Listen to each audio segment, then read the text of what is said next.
That's the best thing that LeBron has done for his Mm, career is that he has developed himself, invested in his skill set, invested in hmm. his brand, where he can essentially take himself wherever he needs to go whenever it's no longer serving him. So when he was with the Wow. Cavaliers, right? When he was with the Cavaliers and they were not investing money in creating a team that would help him win a championship, he said, "All right, bet. I'm leaving. I'm out," right? And so they were Hmm. like, "Oh, he was serious." So what did they do? They built a team for him to win a championship, so he was able to go back. So that's what I Hmm. say.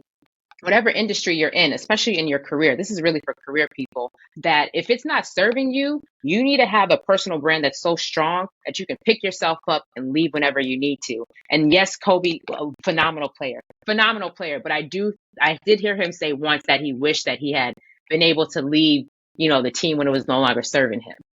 So maybe he could That have got is that sixth ring. that's crazy. I'm gonna let that shade go. But I'm tryna give me a bag. I'm tryna give me a bag. I'm tryna give me a bag. I'm tryna give me a What's up? What's up? You are now listening to FY Fly the podcast, and I'm your host, Hassan Thomas, along with Remy, and we are here to share tools on how millennials can budget, save, invest, and understand student debt and credit to achieve financial freedom. If you're a high school student, college student, or someone who's interested in gaining more financial insight, this podcast is for you. I'm tryna give me a bag. I'm tryna give me a bag. I'm tryna give me a what's up? What's up, my FY Fly folks out there? How y'all doing? I hope y'all doing all right. Welcome to the FY Fly podcast. My name is Hassan Thomas, aka the kid that did and the man that can, baby. And today we're gonna be chopping it up with speaker, social media strategist, and LinkedIn savant, Miss Portia Obeng. How are you? How are you? Ciao. That's your morning affirmations. Of course. That's what we do here on FY Fly. We like to turn you up. We also like to get straight. We also like to skip the fluff and get right into the good stuff. How that sound to you? Yes, I love to give unsolicited advice, so this is a perfect platform. I love it. Let's get right into it. So you said, I saw on your social media that you were a social media strategist before a Snap was chatted, before Instagram had stories, and before ticks were even taught. So what made you want to become a social media strategist before the massive wave of TikTok, Snap, and all of those other platforms? Yeah, I mean, that's a great question. So my first job out of college, I just needed a job. I graduated during the recession, which my mind just it's like a great example of staying focused on what you need to stay focused on, because my mind just didn't comprehend that it was a recession. It was like hard to get jobs. So my first job out of college was terrible. It was awful. So I left Uh, that job without a job in the what middle was of a it? recession. If you mind me Oh my asking. gosh. I was a business analyst for a large retailer. Terrible, terrible fit for Really? my skill set. Oh my gosh. It was Mm-hmm. terrible. So it was Why was time to that? leave. It was terrible because I am a very creative, free person. And the business analyst role was like very numbers heavy. Like the company Mm. culture wasn't for me either. It was not alignment of the company culture, of my skill set. And then I didn't really like the city. So it was time to leave. It was just all bad. Yeah, it was time to go. And so I left uh-huh. the job without a job in the middle of a recession. Mm-hmm. And so I was looking for new roles, but because I couldn't stand my first job so much, I started doing freelance blogging. And so Okay. to promote my blog, I learned how to use social media. So I learned how to use Twitter, which is now X, whatever it's called today. So I learned how to Yeah. use I learned how to use Twitter, and then I learned how to use Facebook to promote my work. So I just leveraged that to get my first real job in social media, which was for a small nonprofit, and they didn't know what they were doing. So I just did whatever I want. So I worked on Twitter, YouTube, and Facebook, and that's really how I got started. I kind of fell into the job, and then I've just been working in social ever since then. So something that you it sounds like you did, like you mentioned, you use the skills that you've built and leverage them to start getting clients for your business and things of that nature. So kind of double down on that for all of the young folks listening. We got a pretty young audience. Talk about how important that is, those skills that you already have that may come a little bit natural, using those to start your own business, having those skills on your resume for others. Kind of talk about that a little bit. Yeah, one of my favorite things when I am presenting to the kids, as I like to call them, is to Mm-hmm. really focus on explaining to them that everything is experience. So the work that you're doing on your on campus or like in your if you're in high school, any of those clubs that you're in, any of the organizations you're in, even if you so when I was in high school, I used to be a waitress. Like that's customer service, that's Yep. communication, all of those skills you can leverage these days. So don't dismiss anything that you've done. It's as long as you can speak to it well and communicate the value that you gave when you were in this specific organization, whether it's, like I said, a club at school or it's a part-time job in retail at a restaurant, whatever it may be, you can always speak really well to how you leverage those skills and then how you can use them to enhance or help a company that you're going into, wherever you're interviewing. 100%. I have a practical example about that. So I actually Mm. interviewed the CEO and the VP of the largest financial wellness company for college students. I interviewed them on my podcast. By the end of the interview, they were like, Hassan, we need you, man. We're about to jump into this NIL space, and I know you're familiar with NIL Mm. because we were talking about the student Mhm. athletes. For anybody not familiar, NIL is name, image, and likeness, how college athletes are able to be paid now. So my boss, Mhm. who's now my boss, he was like, Hassan, we're about to jump into this new space. We're looking for somebody who's graduated college but not too far removed. We're looking for somebody who was a previous student athlete and also somebody who's passionate about financial literacy. I looked around. I'm like, are y'all talking about me?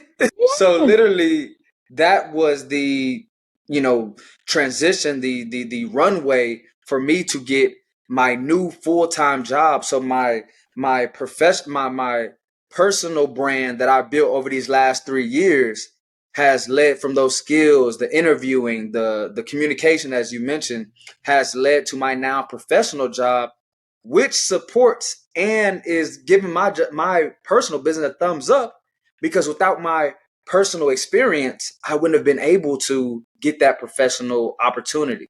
So that's We a love it. perfect example for it. Oh my goodness, we love to see it. But also, I think the greatest thing of this story is that it's something you're passionate about, right? So you're so Mm-hmm. passionate about this and you've educated yourself so much that you've gotten to the point where you can educate other people. And it's like perfectly aligned when like God matches up all the things you've done and you're like, oh, so that's why I had to do all those things to get to Yeah. this point. So I love that. So that's like the perfect role for you. Yes. It's nothing but God, truly. And I feel like one of the things that I've used mainly, and I'm a huge advocate, as I know you are, and that's why we're about to get into it, is LinkedIn. I've used LinkedIn to connect, and just the fact that we literally have the CEO of Coke, the chief marketing officer of Coke, at a connecting distance just from our phones. That's never been able. Like, we've never been able to do that. Right. So kind of elaborate, on the power, speaking in like the business and professional terms. What makes LinkedIn more powerful than other platforms out there? Yeah, I mean, there's just so many things that are great about LinkedIn, and it has changed a lot since the pandemic. I know when I wish I had a tool like that when I was interviewing in college, because like you said, you have direct contact with the CMO of, Coca-Cola, whereas back in my day, I used to have to be like, all right, who is the person who works at this place? What is their name? What might their email address be? Can I Google it and look Mm-hmm. it up? These days, you can just connect with the person directly. And the reason why it's such a powerful tool is for your career side, as we just mentioned, you can connect with people who may be hiring or may not even be hiring, but you have seen a problem that they have in their industry or in their company, and you can reach out to Mm-hmm. them and just be like, oh, have you thought about this to solve one of your problems? And people love to have their problem solved. They pay you to Yes. help them solve their problem. So on the That's career side, value it's right very there. yes. So on the career side, it's very good for you to connect with people that way. And then on the business side, it's a great way for you to connect with, like you mentioned. So if you have a podcast, you can connect with people who you potentially would want to interview, or it's a great way to generate leads for your business as well. And a lot of decision makers are on LinkedIn. I think that's Mm-hmm. really the big difference between LinkedIn and Instagram and TikTok is that a lot of decision makers who take their jobs very seriously are on LinkedIn and Yeah. they're looking, essentially, they are looking to connect with people and either get their problem solved or maybe help people. So that's probably the biggest difference. And would you agree with the term LinkedIn is a business Facebook? Would you agree with that or? The thing is, I, so I, it's probably turned into a business Facebook where when I first started using it, people weren't really sharing a lot about their personal lives, a lot Yeah. yeah. And so now it is a little Facebook-ish, which I don't really like a lot of that. But I think now with the way people you talked about personal branding. With personal branding, it's like people are kind of merging a little bit of their personal lives into what they are as an expert in their industry. Yeah. And that content is always going to perform well on LinkedIn. So people, when they see it performing well, they're going to double down on producing that type of content. So right now it is giving face. And I agree with you 100%. And like you said, 2020, 2019, it was just strictly business, strictly business. Like Yeah, your profile, you better be suited and booted with that tie up there. Like that was, 2019, 2020. But I definitely have seen the shift but I yeah, understand it because people want to know that your business, like you're business oriented, but they also want to know you're a human behind all of those business qualities. So I right. definitely do understand it. Yeah, that's the thing is people are always going to buy from people. So I can see why, another reason why it's really shifted as well. And like, what would you say are like some tips to having that LinkedIn profile? Attract the job recruiters, the business connections, and just the people that you want to be linked in with. Like, what are some tips to having that profile looking good? Yeah, a lot of easy things that you can do is I'll just start from the top and go down on your profile is you can Yeah. have a branded cover photo. So you can go on Canva, which is one of my favorite tools ever, and they have a lot of LinkedIn background photo templates that you can use. So just go on Canva, use one of those templates. You can start with your cover photo, and then you want to have a profile photo where you're open and inviting because it's basically your digital handshake. You want people to Mm-hmm. be able to see you. And also, you want to make sure that your photo is visible to everybody on the platform. Some people in their privacy settings have their photo only visible to those who they're connected with, but you want to make sure it's visible to Mm-hmm. everybody because it's going to increase your connection, people actually accepting your connection request. And then for your headline, you want to put in keywords from your industry. Stay away from phrases like seeking new opportunities, aspiring, looking for, because you only get a finite amount of characters in your LinkedIn headline, and you want to use those characters for keywords because that's going to help your profile show up higher in the search results. And Uh-huh. then for your about section, you want to tell a clear career narrative and focus on the accomplishments. Focus on the things that you're doing, the problems that you're solving. And then for your experience section as well, focus on those key accomplishments and get some numbers or some metrics in there. A lot of people will be like, oh, well, I don't have any metrics in my job. You do. You're going to find these Mm-hmm. metrics, right? You're going to find a way. There's a way to measure everything. You've either For made the sure. company more money, saved them money, saved them time, improved processes. There's a lot of information. So step away from listing responsibilities and focus on your accomplishments and those results that you deliver. So those are just a couple things for the profile. Gems on gems. Now you got my brain racking. So one, I completely love how you said focus on the accomplishments, focus on the results, what you've actually done for that company, and trust me, it is definitely a way to track those because your managers, your executive teams, they're tracking it. You know what I mean? Because if you weren't saving the money, if you weren't bringing in money, you wouldn't be there. That's the part that I'm like, y'all, you're obviously making an impact, right? Yeah, 100%. And to Yes. double back what you mentioned about not having the seeking, the aspiring to be, what are some of the words that we should use instead? Like, so say if we want to be a doctor's assistant or something of that nature, what should we use instead if we're not already that title that we want to be?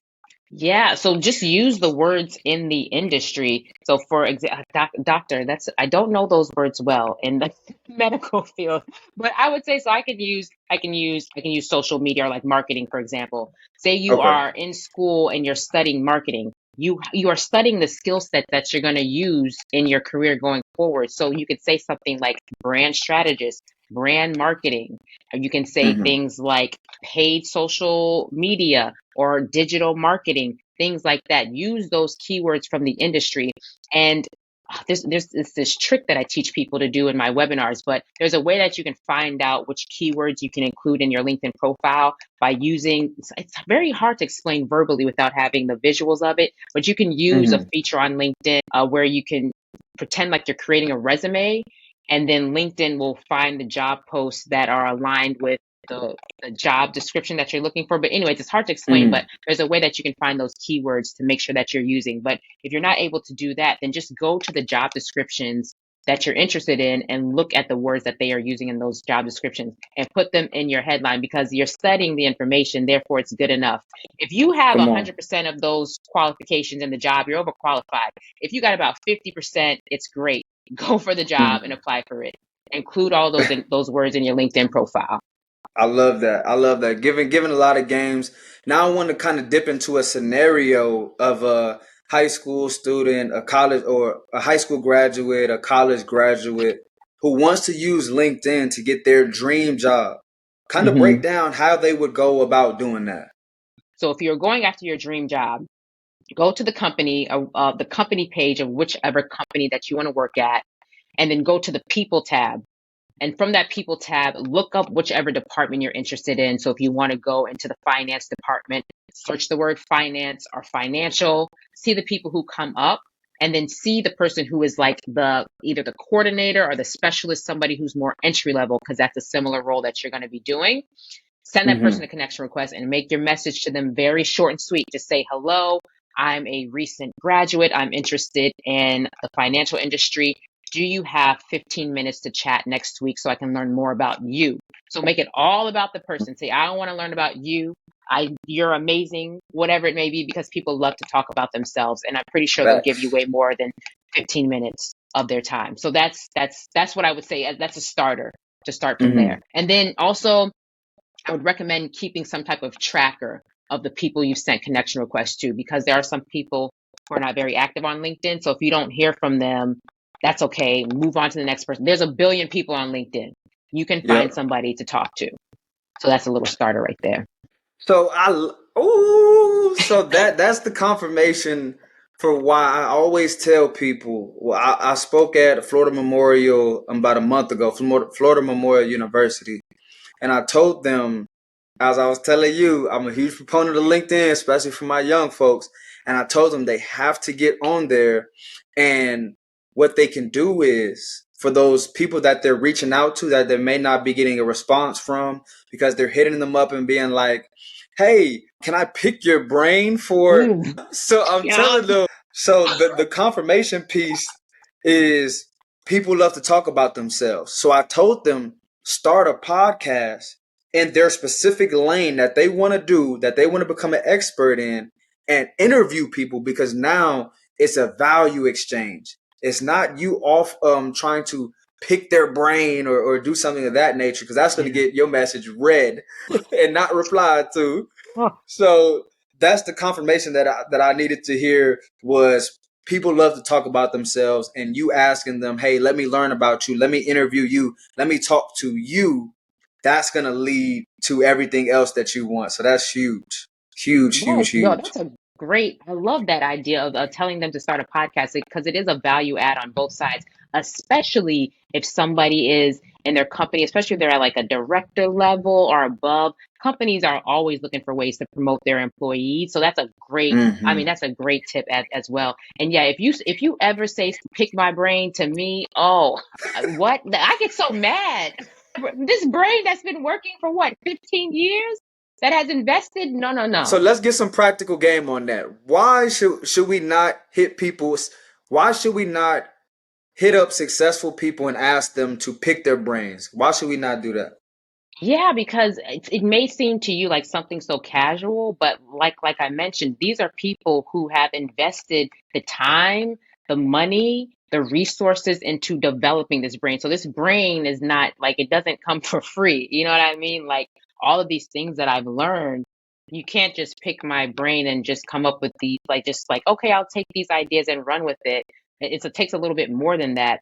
So that's why I know a lot of people, man, some people are out here charging like as you know, charging like $500 for 10 minutes with them because they've Mm-hmm. invested so much in their craft and their industry and they're so good at it and that time with them is so valuable. So Yeah.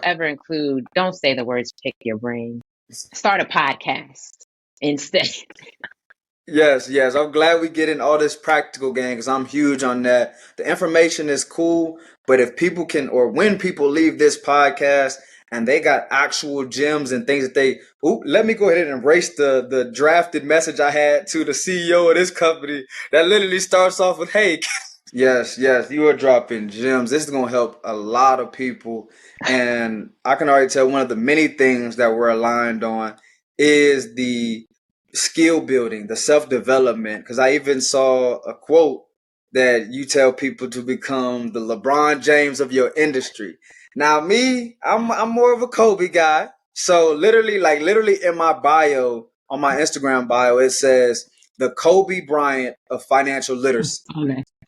Yeah, I saw So that. Yeah. the fact that we're so aligned in this point, so I'll give you my opinion after, but I want to hear yours first. What does it Yeah. mean to become the LeBron James, the Serena Williams of your industry? What does that mean? Yeah. So I'm not even a huge LeBron fan.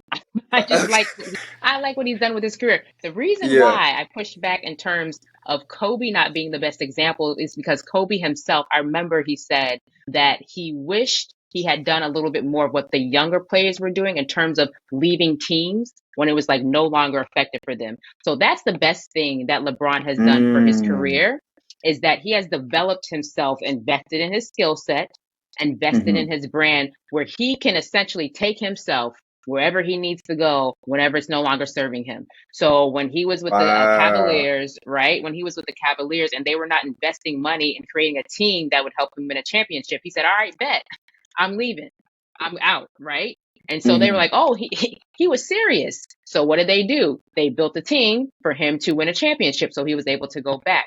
So that's what I Hmm. say whatever industry you're in, especially in your career, this is really for career people, that if it's not serving you, you need to have a personal brand that's so strong that you can pick yourself up and leave whenever you need to. And yes, Kobe, a phenomenal player. But I did hear him say once that he wished that he had been able to leave, the team when it was no longer serving him. So maybe he could That have got is that sixth ring. that's crazy. I'm gonna let that shade go. But honestly, I honestly was not expecting your reasoning behind that. I thought you were Hmm. just a LeBron fan. But the fact that now that you pointed it out, like you said, LeBron built up that value within himself. He Hmm. understood his value, took it Hmm. somewhere else. I'm now taking my talents. This is not the NBA. This is LeBron James. I'm taking my talent somewhere else. Had a Right. whole big announcement behind the whole big party and took his talent somewhere else. So I think the lesson everybody can take away from that is use your current location to build up your talent, build up your value, and then if that location is not serving you anymore, go take it somewhere else where you're appreciated and not tolerated. Exactly. That is exactly it. Exactly. You got to go where you're appreciated. Peace out. Hmm. I'm done. A lot of people, I understand the fears of like leaving your job, but the Yeah. jobs don't exist without the people. What is a company without the people? So if it's not serving you, find a new job. There's plenty of jobs. Yes, the job market has changed. It's a little bit different. You may have to, Hmm. do a little bit more networking on LinkedIn, maybe a little more networking in person, but whatever, you can find a job. There's so many ways to make money. Take your Yeah. talents where you are appreciated, not tolerated. I like it. Come on. Come on. Hey, we Yeah. on one today. I love it. I love it. Yes. So we can't have you on FY Fly and not ask you a famous final question. I'm going to say 2 quotes, and I need you to let me know which one is more accurate in your opinion, all right? Mm-hmm. All right, so the first one is more money, more problems. Shout out to Biggie. And the second one is money can't buy happiness. Which one do you agree with most? Yeah, so I saw I think it was your TikTok, or maybe your TikTok where you were asking people this question at the financial conference, and I agreed Mm, with what everybody said is that money cannot buy happiness. That's the okay. one that I agree with the most, especially because my parents are from a country in West Africa called Ghana, and where a lot of people don't have a lot of things, but these are the happiest people ever. Really? I mean, there's so much joy and happiness. It's a very much a community related type of country where you're hanging out with your family, with your friends, there's good food, Mm-hmm. there's usually music, and so that happiness comes from within, it comes from inside. And also it may not necessarily be happiness because that can be like a volatile thing, but if you can really cultivate joy in your life and cultivate Gotcha. those great moments, yeah, where you're doing things where you really love, things that you're really passionate about, spending time with people who you really love, that's really the great things. That's the great things in life, because there's a lot of very Mm-hmm. rich people who are very depressed, and we suffer from their very depressiveness because they do crazy things in the world. Mm-hmm. So that's a great example of how money does not buy happiness at all. Miss Portia, you killed it today. So I gotta give you some claps for this. I just want to Thank you. say for joining the show. And if you have any final words, any final takeaways, please go ahead and also let them know where to reach you, where they can contact you. Yeah, thank you so much. So, of course, you can hit me up on LinkedIn. Please connect with me. Don't follow me. There's different options where you can connect with somebody, you can follow somebody, but make sure you connect with me so that if you have any questions, you can send me messages. You can also send me an email at hello@portiaobeng.com. And I know that when it comes to LinkedIn and just like your career in general, it's kind of daunting to put yourself out there. It can be a little bit overwhelming, but if you don't do it for yourself, do it for the people who are coming after you. So, like me as a Black woman, there's things that I don't want to do, but I know that if I do it, it may make it a little bit easier for the person coming behind me. And that is Mm-hmm. all that I have. Ooh, I can't wait to drop this episode, y'all. This was amazing. I know we talked about a lot here today, but I promise you, if you can take a few of these gems that Portia dropped today and start to implement them today, over time, those small habits will turn into large results over time. So, again, thank you so much. And for all our listeners, stay safe, stay invested, and stay FY fly. We'll see y'all next week. Thank you all for listening to FY Fly, the podcast, and we hope you enjoyed the show. Tune in next week for more financial literacy insights with our special guests. Please visit our website, social media platforms, and subscribe to our YouTube channel at FYI Fly Podcast. That's FYI FLI Podcast. See y'all next week and stay fly.